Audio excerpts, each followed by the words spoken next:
I want to bring in Democratic Senator Chris Coons of Delaware. It's good to see you, Senator. You've said you would vote against this continuing resolution. So far, there are 3 yeses. Chuck Schumer, we knew for a while that John Fetterman was a yes, and just within the last hour, Catherine Cortez Masto. Has what Senator Schumer has argued made you rethink at all?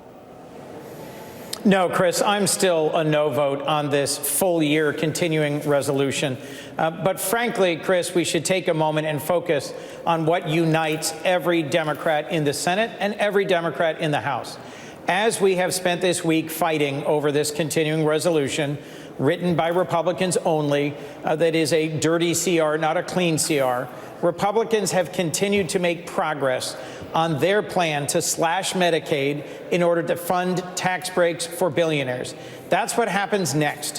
When we come back into session, they're going to be moving ahead on their budget plan that will spend trillions of dollars on tax cuts for billionaires, partly funded by slashing assistance like Medicaid that helps families with disabled children, that helps folks who are in treatment for mental health or substance abuse issues, that are in memory care or elder care. It's going to hurt lots of people across our country. And that's the real goal of the Republicans in this Congress.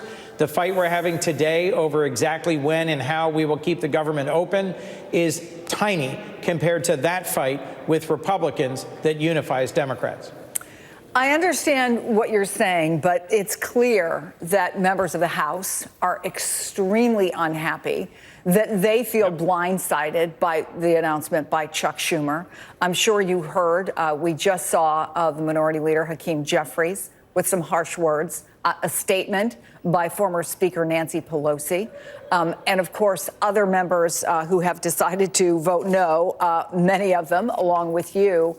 Has Chuck Schumer hurt himself with his caucus, and has he hurt the Democratic cause?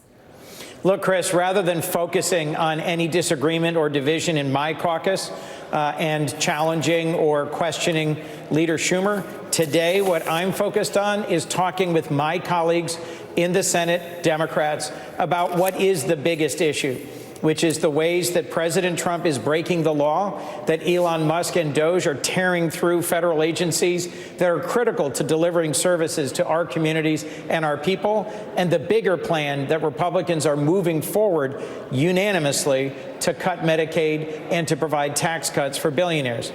There are, of course, some disagreements over exactly how we got here today, but I think we need to come together as Democrats and show a united front. I am going to vote no on this continuing resolution. I think that's the better path that we should have taken. But instead of focusing on that, I want to look ahead and focus on the thing that unites Democrats. So I don't think there's any doubt about that, Senator. I don't think there's any doubt that Democrats, and I'm not just talking about members of Congress, I'm talking about their constituents, want those who are in power, like you, like Chuck Schumer, to stand up and fight.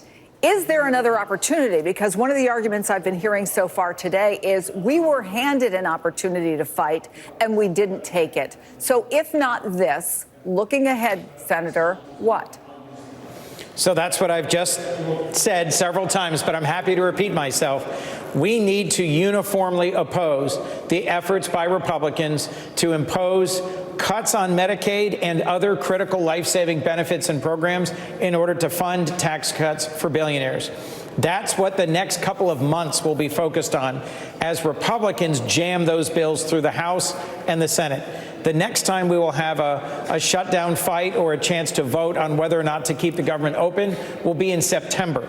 And between now in March and then in September, what Republicans are focused on is shutting down more federal agencies, laying off more workers, and passing their budget that will cut benefits like Medicaid that millions of Americans rely upon in order to continue tax cuts for billionaires and issue new tax cuts.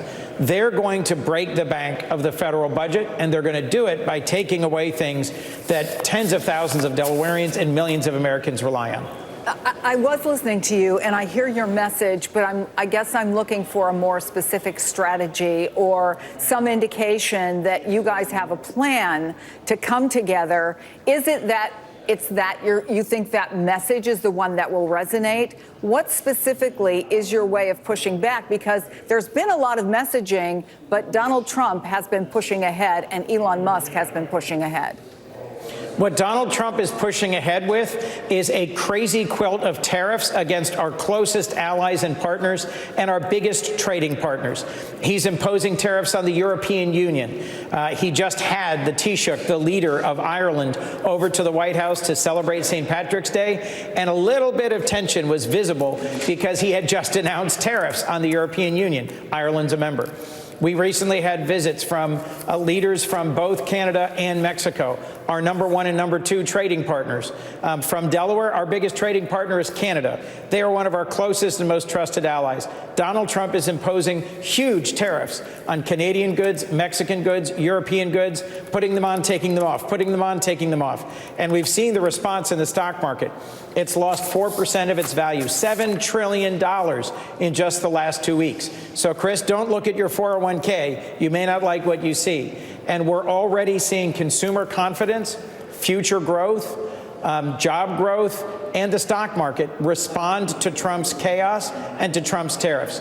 That is something where every Democrat agrees. His economic stewardship of our country is leading to chaos and to a steady loss in the market. And he's done nothing to meet his core promise of his campaign to make America affordable again. Prices go up when tariffs are imposed, not down. Senator Chris Coons, I appreciate you taking the time. Thanks so much.